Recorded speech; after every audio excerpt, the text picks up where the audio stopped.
सर्वप्रथम मैं बाबा साहब मान्यवर काशीराम के चरणों में श्रद्धा के समूह अर्पित करते हुए और मान्य बहन जी को अपना आदर्श नेता मानते हुए मंच पर आसीन हमारे मुख्य मंडल कोऑर्डिनेटर आदरणीय श्री मेघानंद जाटव साहब, आदरणीय श्री सतीश पीपला साहब, हमारे पूर्व विधायक और हमारे लिए सबसे सम्मानित और सबसे मजबूत मुस्लिम नेता हमारे आदरणीय जनाब भाव चौधरी जी, हमारे पूर्व मंत्री दयाराम सेन जी, हमारे मंडल प्रभारी महेश प्रजापति जी और हमारे सबसे बुजुर्ग और सबसे सीनियर नेता आरपी सिंह जी और यहाँ सब आए हुए जिले के और विधानसभा के सभी सम्मानित साथियों को जय भीम।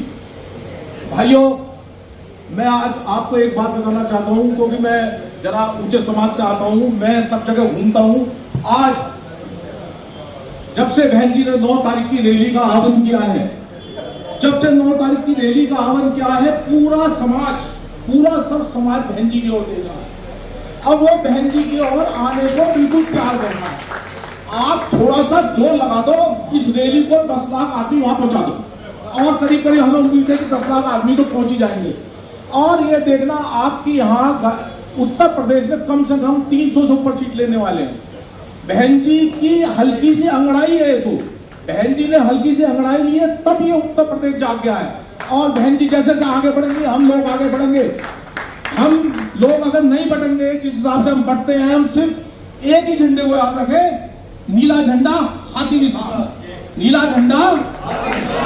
झंडा हाथी निशान पर अगर हम रहे तो कोई भी हमको उत्तर प्रदेश में सरकार बनाने से नहीं रोक सकता और 2027 में बहन जी मुख्यमंत्री बनेगी।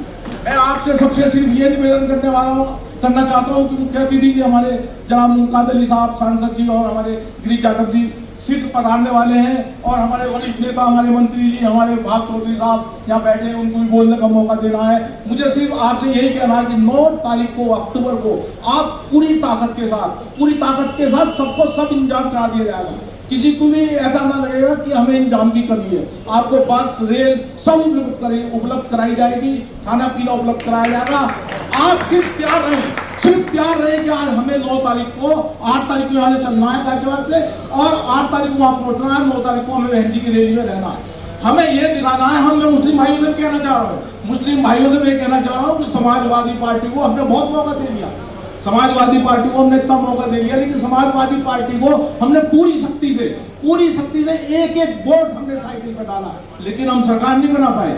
अगर हम बहन जी की ओर थोड़ा सा भी झुकाव कर देंगे तो आप देखना बहन जी की सरकार बन नहीं पाएगी। मैं आप सबसे निवेदन करना चाह रहा हूँ, आप सबसे रिक्वेस्ट करना चाह रहा हूँ और सब समाज से रिक्वेस्ट करना चाह रहा हूँ। सब समाज तो आपकी ओर देख ही रहा है। मैं बता रहा हूँ, सब समाज आपकी ओर देख रहा है, चाहे ब्राह्मण हो, चाहे वैश्य हो, चाहे कोई सा जाति का लोग हो, सब बहन जी की ओर देखना चाह रहे हैं। क्योंकि बहन जी का राज ऐसा रास्ता है कि हर एक आदमी को वहाँ सुख शांति हर चीज प्राप्त हो रही थी। सब पैसा कमा रहे थे, कहीं कोई भी गुंडागर्दी नहीं थी, किसी बात की भी किसी आदमी को भी, किसी समाज को कोई दिक्कत नहीं थी, ना जमीनों में कब्जे होते थे, ना कुछ होते थे, सब सुखी से रह रहे थे। आज सबकी सुख शांति भंग हो गई है। सिर्फ धर्म के नाम पर लोगों को लड़ाया जा रहा है, सिर्फ धर्म के नाम पर। बहन जी आपको बता हुआ, बहन जी ना तो किसी से चंदा मांगती है, बड़े बड़े लोगों से, सिर्फ हम जैसे लोग, आप जैसे लोग मिलकर बहन जी का शोर करते हैं। अगर बहन जी चंदा मांग रही होती तो रिलायंस फ्रेश लगा था यूपी में, आपको ध्यान होगा, रिलायंस वालों ने रिलायंस फ्रेश बनाया था। अगर रिलायंस फ्रेश बन जाता तो छोटे छोटे व्यापारी, छोटे छोटे किसान सब बर्बाद हो जाते, लेकिन बहन जी ने उनसे चंदा नहीं लिया, बहन जी ने सब बंद करा दिया रिलायंस फ्रेश। लेकिन आज बीजेपी सरकार ने फिर दोबारा से और सरकारों ने उन लोगों को यहाँ आन दिया, जिससे सारे व्यापार, छोटे किसान और मजदूर सबके सब आज परेशानी में जी रहे हैं, सब अंदर घुट रहे हैं। बोल कोई नहीं पा रहा क्योंकि यहाँ तानाशाही लगी हुई है, बोल कोई नहीं जा पा रहा, लेकिन अंदर घुटन है। इस घुटन को बाहर निकालो, डरो मत नहीं, इस घुटन को बाहर निकालो। मैं आपके सब समाज से कहना चाहता हूँ, कुछ कोई हमारा नहीं बिगाड़ सकता। आप इस घुटन को बाहर निकालो और 9 तारीख को पूरी ताकत के साथ बहन जी के साथ खड़े होकर दिखा दो। बहन जी आपके साथ खड़ी होकर ना दिखा दें तब बताना, और आपकी 2027 में सरकार ना बन जाए तब कहना। इन्हीं शब्दों के साथ, क्योंकि हमारे बड़े लीडर बैठे हैं, मैं सबको बोलने का मौका दूंगा और मैं सबको, मेरा सब सम्मानित भाइयों को जय भीम, जय भारत, खुदा हाफिज।